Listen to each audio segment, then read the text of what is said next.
taking place. And I'm glad you even gave kudos to the Tantita Security Service, which is one of the security services that curb oil theft. Because if people keep stealing and busting our pipeline, it's not just about what is in your pocket, it affects the common man.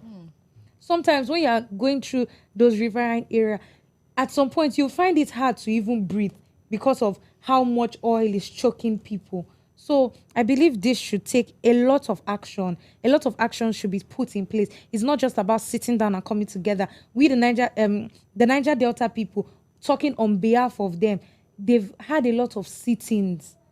Do you understand me? So I feel a lot of measures should be put in place. Well, let me chip in two challenges.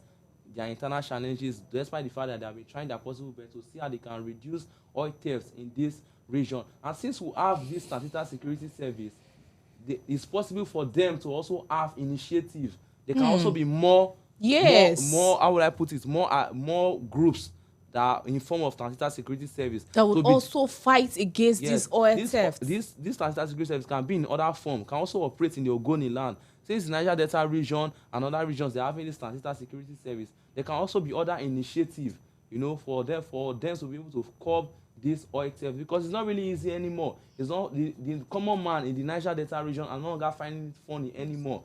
The people in the Ogoni land are no longer finding it funny anymore. That is why they are crying out. They are clamoring for there to be a change, and we believe that there is going to be change. Governor Fulbra has not left his home. He has not left his own house for play. He has carried his. He has mobilized his Ogoni leaders. He has carried out everybody to the office of President Bola Ahmed Tinubu for them to have a closed-door meeting, for them to discuss about all this. So we believe they are going to do their best. We just hope things are going to move very well. So residents of the Ogoni land, residents of the Gbaramatu Kingdom, residents of all the riverine communities and Nigeria as a whole should try their possible best to be patient, because things are going to still be fine too.